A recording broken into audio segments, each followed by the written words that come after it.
Today I have here with me my dad, my stepmom, and Jaina on FaceTime here. Hello. If you want to see. Jaina. There's Hello. Dad. Little Lisa. So today I'm going to be talking to you all about the Hindu goddess Kali, a destructive yet transformative symbol of feminine energy.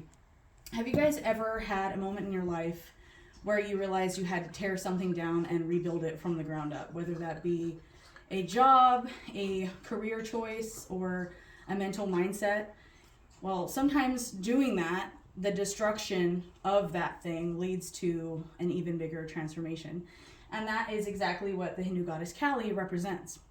And I've always been interested in myths that kind of challenge the idea that it's black and white, like it's only good versus evil.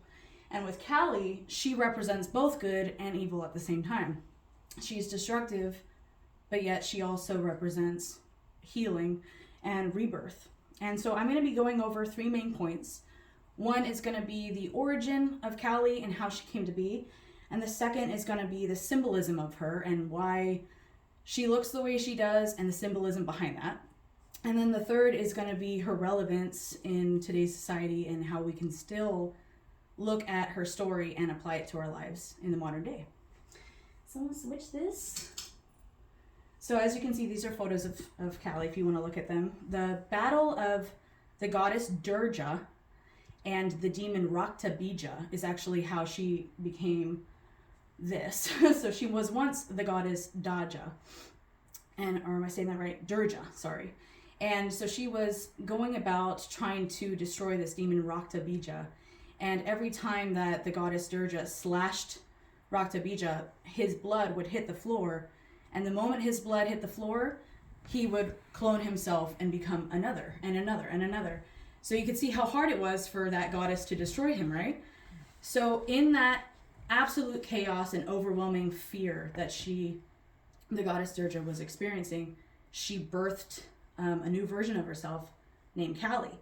And Kali was extremely filled with rage, and she was slicing at all these versions of Raktabija, and before their blood touched the floor, she caught Raktabija's blood in her mouth. So it stopped his replication process and therefore killed him. And even though she killed him already, she was going on a wild rampage. And the god Shiva, which was actually her love, I believe. Yes, her love at the time. He laid down in front of her path and she was just running past him and then stepped on him, as you can see in the photo here, and stopped in her tracks. And her rampage went away and she kind of had this moment of self-realization that she was good now and she didn't need to be as rageful as she was once before.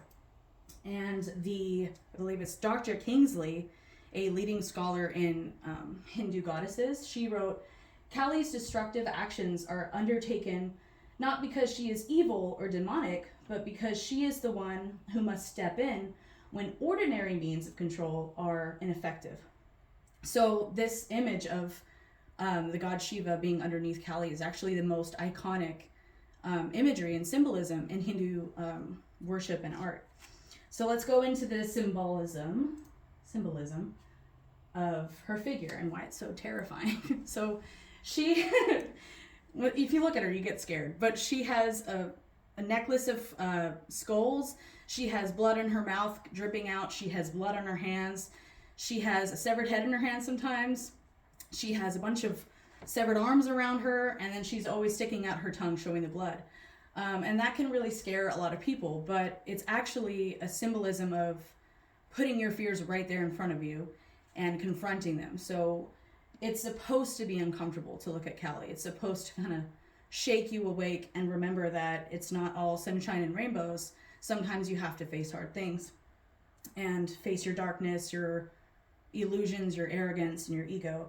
And Dr. Nina, I believe it is, Patek, in Asian studies, she wrote that Kali represents the dissolution of false identity. Her horror and violence should not be viewed literally, but symbolically, as the forces that remove spiritual ignorance. And even though she's actually terrifying to look at in the Hindu mythology, she's considered to be a really loving mother, ripping away things that you reluctantly want to hold on to. to better yourself. Even if it hurts, it's meant to help you. So moving on from that, and these are just photos of her representation in modern day. So why is she relevant now today? Well, Kali's not just a Hindu religious figure, she's a symbol all around the world for transformation and facing your fears. According to Michael Marsman, he did a psychological study on her, and he said that to work with Kali is to allow death of the false self so the deeper self can arise. So you have to face the deepest, darkest fears of you in order to pull a new version of you that can better be equipped to handle those darkness times, or the darker times to come before you, to basically transform yourself. And so then we'll just move on to a bunch of different art pieces that you can see. I hope you guys can see of all of the different art depictions of Kali. But now you know how Kali was, well, how she came to be. You know that her image, although scary, symbolizes truth and facing your fears and embracing chaos. And you know that she's a guide in the modern day, even through chaos, to catapult you into transformation. So I encourage you guys to, you know, when you're dealing with very emotional times, very turbulent times in your life, to think of Kali and not look at these times with fear, but as opportunities for growth and transformation. Thank you.